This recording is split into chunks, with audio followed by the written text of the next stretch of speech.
Rabita, apa kabar? Baik, Pak Andi. Pak Andi, apa kabar? Baik, baik, baik, baik. Pertama, tentu saja yang paling paling hot nih beritanya, selamat udah jadi Mapres nomor satu nasional, keren banget. Thank you, thank you. That means a lot. Iya ya, kemarin tuh aku dapat dapat infonya dari grup lah seperti biasa kan. Iya. Dari grup, wah langsung heboh lah kami itu di berbagai grup kemudian muncul gitu kan. Iya. Jadi saya pikir waduh ini saya harus ngobrol nih sama Rabita nih. Selamat lagi ya, selamat ini luar biasa banget. Thank you, Pak. Thank you. Itu gimana sih sebenarnya proses pemilihan Mapres itu? Jadi, kalau berbicara tentang durasi ya, Pak Andi, Ya. it's kurang lebih prosesnya 1 tahun. Dari awal sampai sekarang itu hampir 1 tahun. Oke. Jadi, singkatnya dimulai dari Mapres tingkat fakultas, lalu naik ke Mapres tingkat universitas, lalu naik lagi ke Mapres tingkat nasional. Oh, Jadi seleksinya itu mhm. proses yang sama tapi dikali 3 gitu, Oke. dikali 3.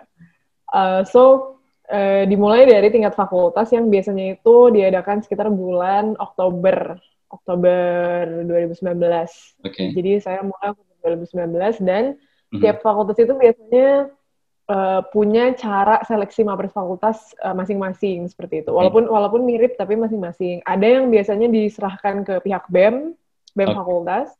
Ya. Ada juga yang diserahkan ke pihak kantor akademiknya. And Oh. kalau untuk di fakultas hukum waktu itu yang nge-handle itu kantor akademiknya Oh gitu. gitu. Jadi Langsung ya. Mhm. diinfokan ada seleksi mapres fakultas, terus yang mau Mhm. daftar monggo nanti diseleksi di fakultas, lalu dapat yang terbaik dari fakultas yang akan dikirim ke tingkat universitas. Oke. Gitu. Dari situ tingkat universitas itu baru mulai sekitar bulan Februari 2020. Jadi ada gap sekitar 3 bulan lah untuk elevate dari fakultas ke universitas. Iya, iya, iya. Bulan Maret Mhm. universitas selesai punya 1 calon dan baru bulan September lah final Oh, nasionalnya. oh cukup panjang ya. Iya, Artinya, tapi in between hmm? universitas sampai final Mhm. nasional itu ada 3 babak eliminasi yang bertahap Oh, oh siap. gitu. Ya, jadi kalau yang di fakultas dan di universitas itu nggak ada eliminasinya sama sekali, tapi dari sejak bulan Maret 2020, ketika pengumuman universitas udah keluar, itu ada tahap 1, which is kurang lebih 1 bulan setelah itu, tahap satunya adalah Hmm? kita harus ngumpulin 10 prestasi terbaik. Oke. Hmm. Lalu kalau lolos, sekitar 1,5 bulan kemudian ada tes tertulis wawasan kebangsaan dan bahasa Inggris. Oke. And then the next one, ya kurang lebih 1,5 bulan kemudian itu pengumpulan naskah gagasan kreatif, which is similar seperti KTI. Oh Gitu. siap. Oke. Kalau Kreatif. udah lolos lagi, baru kita babak final bulan September kemarin ini yang baru selesai. Di final itu Gitu. bentuknya apa? Nah, di final itu ada 4 yang dites. Mhm. Pertama, kita harus presentasi profil diri selama 10 menit. Oke. Disertai dengan wawancara profil diri selama 15 menit. Jadi day one-nya presentasi profil diri. Presentasi itu Terus, berarti kita dengan segala macam multimedia yang kita bisa atau hanya tanpa media. nah biasanya itu Pak kalau tatap muka nih, Ya. they always use PPT. Jadi kita Iya. diperbolehkan untuk bikin PPT. Tapi tahun ini untuk menghindari kesalahan teknis melalui Iya, iya. Zoom, Aha. medianya diganti jadi hanya poster aja selembar. Oh, jadi pas kita ngomong Gitu. posternya ada gitu ya. Yes, jadi kita nge-screen share poster yang kita punya. Siap. Hmm. Lalu yang tahap kedua adalah presentasi gagasan kreatif yang sudah kita kumpulkan 1,5 bulan sebelumnya. Oke, oke. Itu pun sama pakai poster juga. Jadi kita boleh bikin poster yang merangkum gagasan Ah. kita. Mhm, mhm.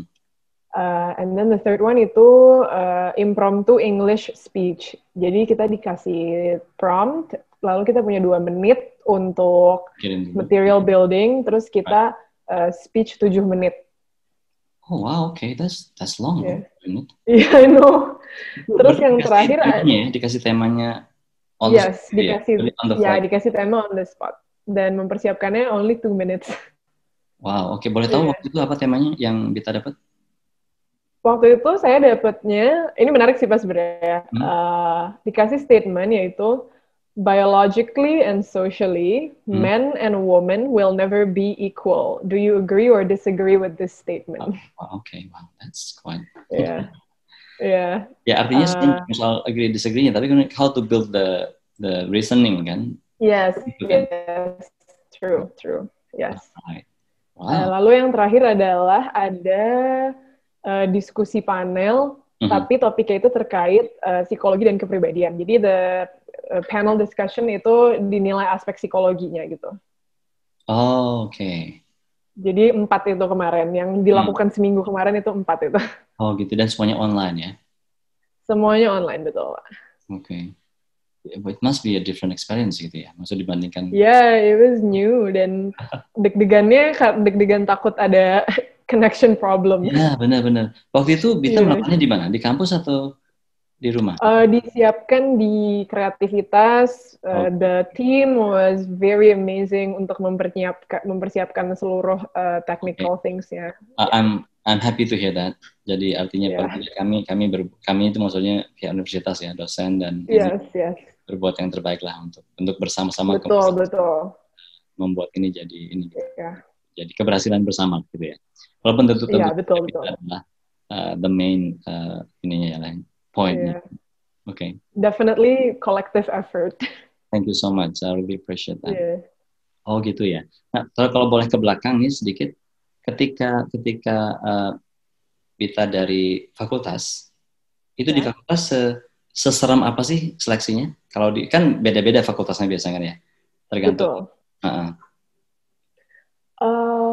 Jadi prosesnya itu sama Pak. Yang dites di fakultas itu sama persis kayak yang dites pas babak final kemarin. Jadi karena memang standar harus mengacu itu ya. Betul. Jadi kita di fakultas pun kita harus siapin 10 portofolio terbaik, paper gagasan, dan juga presentasi gagasan, dan juga bahasa Inggris. Lalu pas masuk universitas diulang lagi seperti itu. Oke. Gitu. Cuma mungkin dari masalah quantity of competitors-nya aja yang beda. Karena kan di fakultas tentu mungkin berapa murid yang ikut seleksi, nanti di universitas lebih banyak lagi gitu. Oke. Kalau boleh tahu dari 10 itu gimana tuh kita memilih 10 itu? Atau ada kriterianya nggak? Atau ada strateginya nggak tuh? Jadi kalau dari Kemendikbud itu mereka sudah menyediakan guideline yang sangat komprehensif. Kalau juara 1 itu poinnya berapa, juara 1 nasional, juara 1 internasional itu poinnya berapa, juara 2 berapa, juara 3 berapa. Jadi dibantu dengan tim kreativitas UGM untuk memilih supaya 10 yang disubmit itu memang 10 yang poinnya akan paling tinggi. Gitu. Oke. Alright. Artinya terutama ketika kita punya lebih dari itu gitu kan, jadi kan ada peluang dan ada strateginya di situ kan ya.